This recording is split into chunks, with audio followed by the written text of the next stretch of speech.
ლითქიდი ეს არის სოციალური საწარმო, საბავშვო ლიტერატურის ციფრული გზამკვლევი, რომელიც 2024 წლის ბოლოს გავუშვით. შევქმნით პლატფორმა, რომელიც მშობლებს, აღმზრდელებს, მათ შორის პედაგოგებს ეხმარება წიგნების სწორად შერჩევაში. ბაზარზე არსებულ ყველა საბავშვო წიგნს ვაერთიანებთ ეტაპობრივად და მშობლებს ვთავაზობთ რეკომენდაციებს ბავშვის ასაკის, ინტერესების, გემოვნების, განვითარების ეტაპების შესაბამისად. და ამავე დროს ძალიან მარტივად შეუძლიათ ამ წიგნების შეძენა ჩვენს ვებგვერდზე.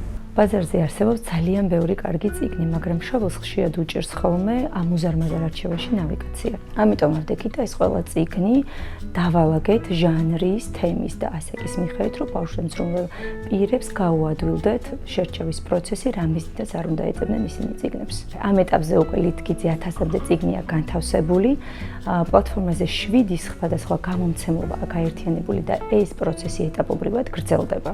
ბოლო 5 თვის განმავლობაში ჩავატარეთ რამდენიმე საინტერესო ღონისძიება, რომლებშიც საბავშვო ავტორებთან ერთად კითხვის საათები და აქტიური ვორქშოპები მოვაწყვეთ. საერთო ჯამში ამ აქტივობებში 150-ზე მეტმა ბავშვმა მიიღო მონაწილეობა. ლიტერატურული მარათონის ფარგლებში ჩავატარეთ კამპანია „ბავშვები ჩუქნიან ბავშვებს“, რომლის შედეგადაც შეგროვებული წიგნები ჩავიტანით სოფელ შულავერის ნომერ 1 საჯარო სკოლის მოსწავლეებთან და ეს კამპანია გაგრძელდება და დიდი სურვილი გვაქვს მივუწოდეთ ყველა თემს, სკოლას და რეგიონს, სადაც საბავშვო ლიტერატურაზე ხელმისაწვდომობა დაბალია. ასევე გავხსნით წიგნის კლუბი 3-დან 5 წლამდე ბავშვებისთვის, სადაც შეუძლიათ ნებისმიერ სრულში მოგვიერთდნენ და ჩაერთონ წიგნთან ერთად თამაშით სწავლაში.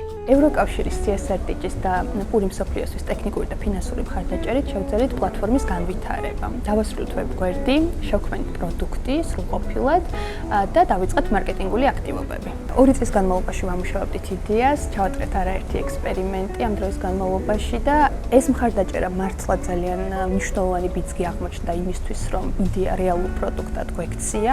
თუმცა პროდუქტის განვითარების პროცესი რა თქმა უნდა არ შეწყვეტილა და გრძელდება და იმედი გვაქვს, რომ ჩვენს პატარა წვლილს შევიტანთ ამ დიდ მისიაში, რომ გაიზარდოს წიგნებზე ხელმისაწვდომობა და ზოგადად წიგნიერება ახალ თაობაში.